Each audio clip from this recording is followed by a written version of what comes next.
You know the feeling. You are sitting right next to them, close enough to touch. And you are talking, actually talking. Words are being exchanged. The conversation is happening. But something is wrong. They are not here. Not really. Their eyes are in the room, but their mind is somewhere you cannot follow. Their body is present, but some essential part of them, the part you actually want to reach, is behind something, a wall, a door, something you can feel but cannot see and cannot name. And the harder you try to get through, the more you reach, the more you ask, the more you try to create a moment of genuine connection, the further away they seem to get. So you start to wonder, is it me? Did I do something wrong? Am I asking for too much? Is this just who they are? And if it is, does that mean this is all there will ever be between us? Here is the truth that nobody tells you about emotionally unreachable people. They are not cold, they are not indifferent, they are not incapable of feeling. They are protected. And the psychology behind why and what that protection is actually made of is one of the most important things you will ever understand about the person you love. Stay with me. There's a specific moment that people in relationships with emotionally unavailable partners describe almost identically. It's not during a fight. It's not during a crisis. It happens in an ordinary moment. Dinner, a quiet evening, a conversation that started simply. One person says something real, something that matters, something that required a little courage to say out loud.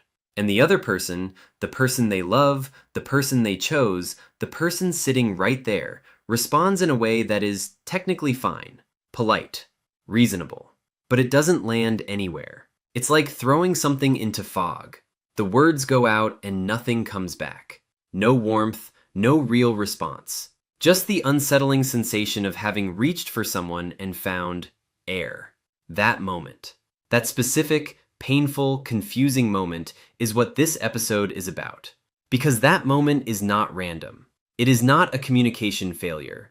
It is not about what was said or how it was said or the timing. It is about something that happened long before you met this person. Something that shaped the architecture of how they connect, or don't, with every person they have ever been close to. And understanding it is going to change everything.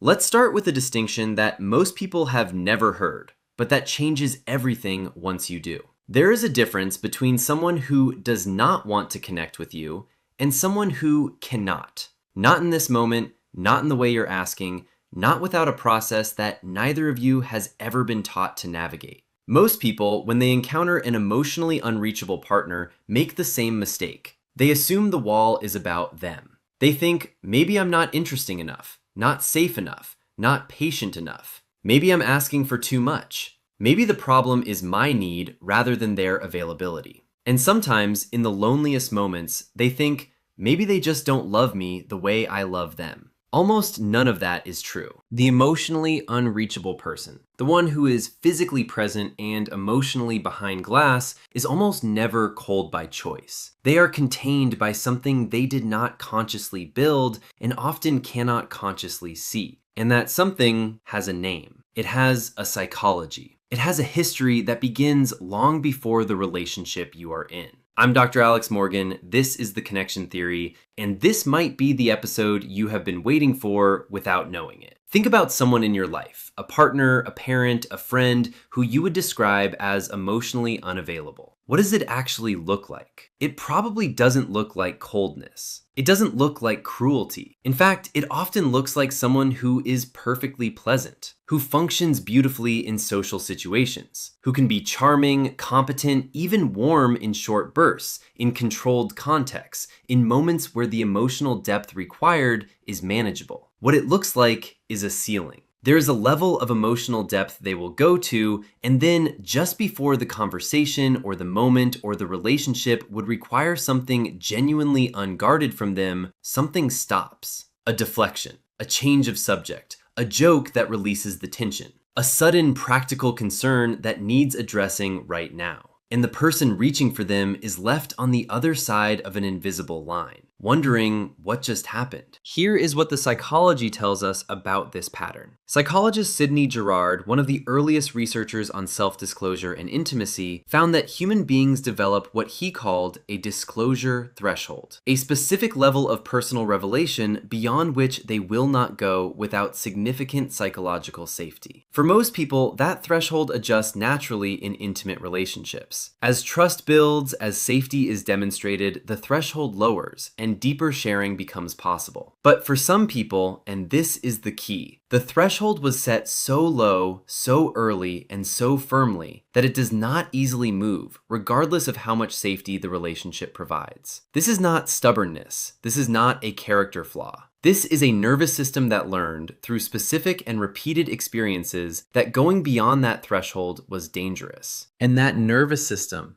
even in a loving relationship, even with a partner who is entirely safe, continues to enforce the old rule. But here's the strange part. The emotionally unreachable person usually does not experience themselves as unavailable. From inside their own experience, they are present. They are engaged. They are there. What they cannot feel is the gap, the distance between their level of emotional presence and what their partner actually needs. Because the gap is so familiar, so long established, so deeply normalized that it doesn't register as a gap at all. It registers as just how relationships feel. And that gap, invisible to one person and achingly visible to the other, is the source of some of the most painful disconnection in modern relationships. Almost nobody realizes this, but emotional unavailability is not primarily a psychological phenomenon. It is, at its root, a neurological one. Let me explain what I mean. The human nervous system, specifically the part that regulates social and emotional engagement,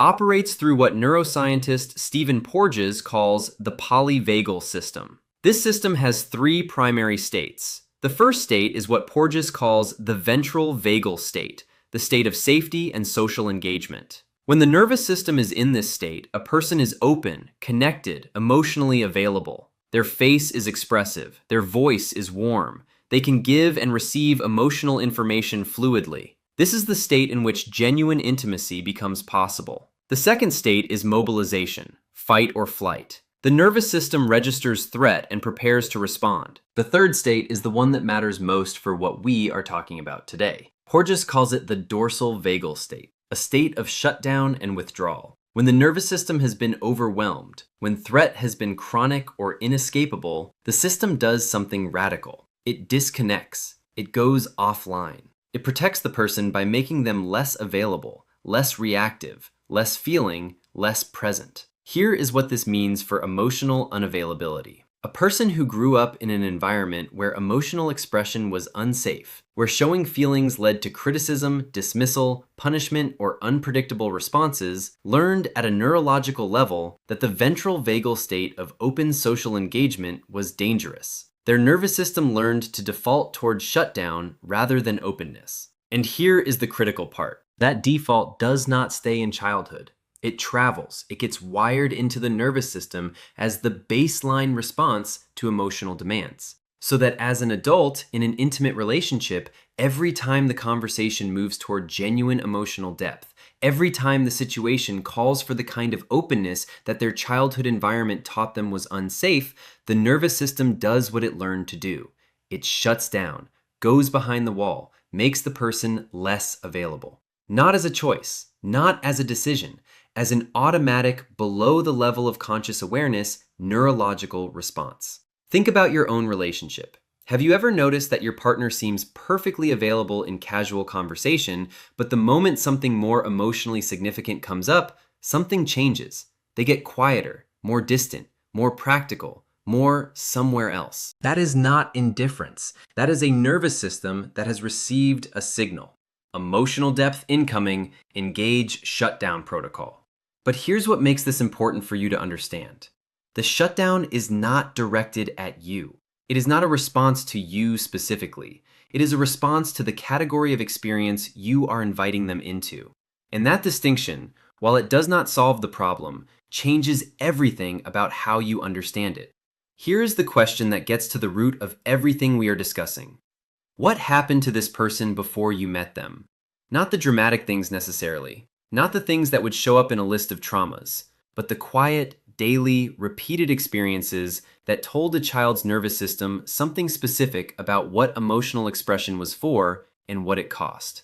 Attachment researcher Mary Ainsworth, in her landmark Strange Situation Studies, identified what she called the avoidant attachment pattern, a style of relating that emerges specifically in children whose caregivers were consistently emotionally unresponsive. Here is what she observed. When a securely attached child is separated from their caregiver and then reunited, they show distress during the separation and relief and warmth at reunion.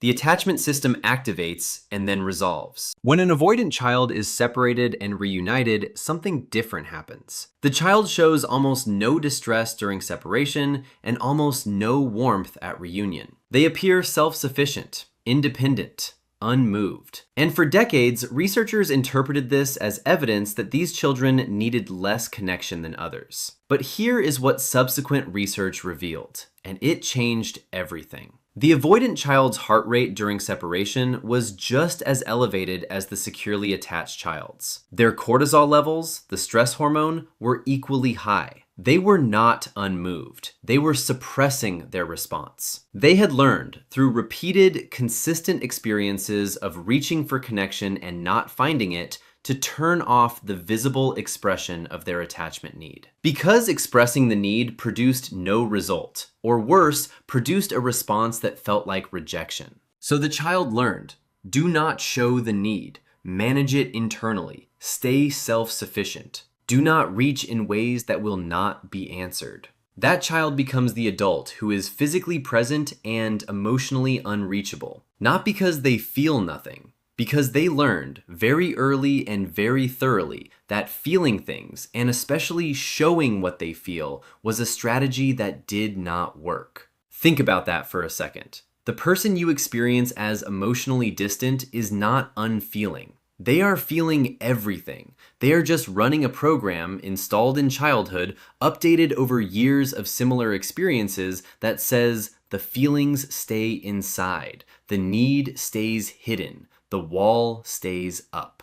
And here is the heartbreaking part. That program protected them. It was the right solution for the environment they were in. It helped them survive a situation where full emotional availability was costly. But they are not in that situation anymore. They are in your relationship. And the program is still running. And neither of you fully understands why. What if I told you that the most natural, most instinctive responses to an emotionally unreachable partner are almost always the ones that make the problem worse? Here are 4 mistakes that partners make and why each one, despite coming from a place of genuine love, tends to solidify the wall rather than dissolve it. The first mistake is escalating emotional intensity to get through. When one partner feels emotionally unreachable, the other often responds by turning up the volume. More emotional expression, more urgency, more direct requests for the connection they are not receiving. Tears, frustration, the raised stakes of a relationship conversation that has been delayed too long. And here is what happens in the nervous system of the emotionally unavailable partner in response to that escalation. The threat signal increases, the shutdown deepens, the wall gets thicker. Because the nervous system that learned to retreat from emotional demands does not distinguish between emotional demands that come from love and emotional demands that come from threat. It registers intensity, and it responds to intensity with more withdrawal. The partner who escalates to get through is neurologically doing the exact thing most likely to push their partner further behind the wall. The second mistake is making the unavailability about the relationship. Partners of emotionally unreachable people frequently interpret the wall as a statement about the relationship. You don't love me enough. You don't value this enough. If you cared, you would be more present. And while those feelings are entirely understandable, the interpretation is almost always incorrect. The wall is not a relationship statement. It is a survival architecture. It was built before the relationship existed and will not come down simply because the relationship deserves better. Making it about the relationship creates shame in the unavailable partner. And shame for someone already behind a wall produces more withdrawal, not less. The third mistake is trying to fix it through conversation about it. Here's the irony at the heart of trying to reach an emotionally unavailable partner. The very conversation that would need to happen for change to occur, the vulnerable, emotionally present, genuinely open conversation, is the kind of conversation their system is designed to avoid. Sitting down to have a direct conversation about emotional unavailability with someone who is emotionally unavailable is asking them to use the exact tool they do not have access to in order to discuss the exact problem that exists because they don't have access to it. It is a request that cannot be answered in the way it is asked. The approach that actually works is different, more lateral, more patient, more grounded in understanding the nervous system than in demanding what the nervous system currently cannot give.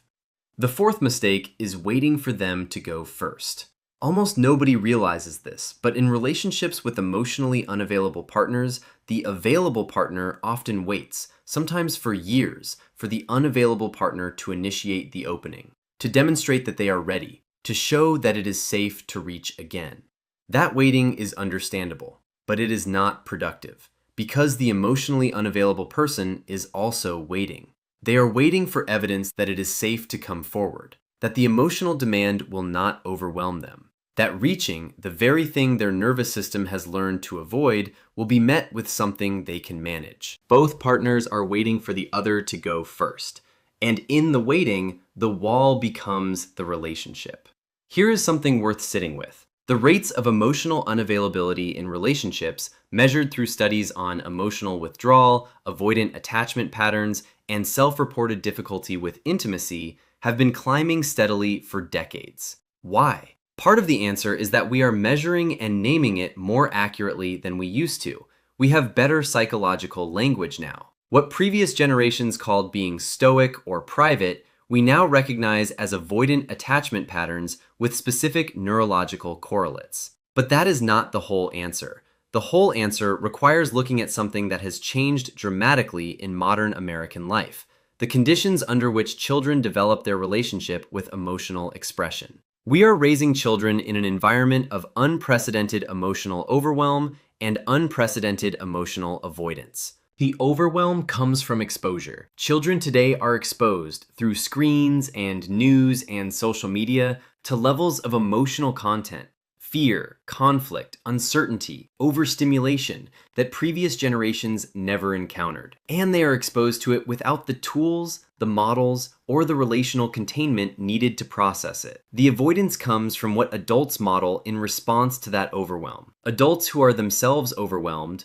by work pressure, financial stress, the pace of modern life, their own unprocessed emotional histories, model emotional regulation by suppression, by management, by the performance of being fine when they are not. And children who learn how to handle emotions by watching the adults around them learn the same thing. They learn that the answer to feeling something is to manage it, to contain it, to present a surface that does not reveal what is happening underneath. And then those children grow up and enter relationships, and their partners encounter the wall. And they do not know what it is or where it came from or how to respond to it in a way that helps rather than hardens it further. But here's the strange part. The wall is not permanent. The nervous system that built it in response to an environment that required it can, with the right conditions, with the right kind of consistent, patient, non-demanding safety, begin to learn something new. That it does not have to stay behind the wall anymore. That the environment has changed. That the person on the other side of the wall is not the same as the people who made the wall necessary in the first place. What if everything you have been trying to do to reach your partner has been the emotional equivalent of knocking louder on a door that cannot open from the inside? Here's the deepest psychological truth about emotionally unreachable people. You cannot reach them. Not directly. Not by asking more or waiting longer or being more loving or having better conversations about what is missing. But you can create conditions in which they can reach themselves. And the difference between those two approaches is everything. Trying to reach an emotionally unavailable person is an act that, however loving its intention, places a demand on a nervous system that is designed to retreat from demands. Every reaching makes the wall a little more necessary. But creating safety, genuine, consistent, non-contingent safety, does something different. It gives the nervous system time to learn through accumulated experience that the environment has changed. That emotional exposure in this relationship with this person does not produce the consequence it was designed to protect against. The research on this, particularly from the work of attachment therapists like Sue Johnson and Stan Tatkin, is consistent and clear. Emotionally unavailable people do not open through pressure. They open through safety, through the specific experience of being with someone who does not need them to be more available than they currently are, who loves them at the level of access they currently have, and who demonstrates over time that this love is not contingent on them performing an emotional availability they have not yet learned to sustain. Think about your own relationship. How much of your reaching for your partner has felt, from their perspective, like a demand, like an expectation they are failing to meet, like evidence that who they currently are is not enough? And how much of it has felt like an invitation with no pressure attached, an open door they can choose to walk through when they are ready, with someone standing on the other side who will still be there whether they come today or next month? Almost nobody reaches an emotionally unavailable person by showing them how much the unavailability costs. They are reached slowly, incrementally, in ways that are rarely dramatic or visible, by someone who makes the cost of staying behind the wall greater than the perceived cost of coming forward. Not through ultimatum, through consistent, patient, genuine love that says, I see who you are right now. I am not waiting for you to become someone else. And when you are ready to come a little further forward, I will be here. That is what opens the wall. Not a better conversation, not a louder need, not a more articulate expression of what is missing. A safer invitation, extended with patience, and honored with the understanding that the wall was not built against you. It was built before you arrived. And it can come down, not because you demanded it, but because you made the world on the other side of it worth the risk of leaving it behind. Let me leave you with two things. If you love someone who is emotionally unreachable, hear this. Their wall is not a verdict on your worth. It is not evidence that you are too much or not enough, or that the love between you is insufficient. It is a structure that was built by experiences you were not part of, built to protect someone who needed protecting in a world that did not feel safe. You did not put it there. You cannot knock it down, but you can. And this is not a small thing. You can be the person who makes the world on the other side of it feel different from every world they have known before. That is not easy. It requires patience that sometimes feels unfair. It requires loving someone at a level of access that sometimes feels insufficient. It requires believing in a capacity for openness that you may not yet have seen evidence of. But here is what the research tells us, and what I have seen confirmed in the stories of thousands of relationships. Emotionally unavailable people do open. They do. Not all at once, not on demand, not in response to pressure. They open in response to safety experienced over time, to love that does not make their current level of availability a condition of its continuation, to a partner who can hold the space between where they are and where they might one day be without collapsing into that space and without pretending it isn't there. And if you are the person behind the wall, you already know. Somewhere underneath the management, underneath the self-sufficiency, underneath the habit of staying behind glass in the relationships that matter most, you already know what it would feel like to come forward. You know what it would mean to let yourself be known. You are not broken. You are not incapable. You are someone whose nervous system learned a lesson that protected you and that you no longer need in the same way. The person on the other side of your wall is not the same as the people who made the wall necessary. You are allowed to notice that. You are allowed to come forward. I'm Dr. Alex Morgan. This has been The Connection Theory. If this episode names something you have been living with, share it with someone who needs to hear it. Subscribe for more psychology of love, intimacy, and human connection, and I'll see you in the next one.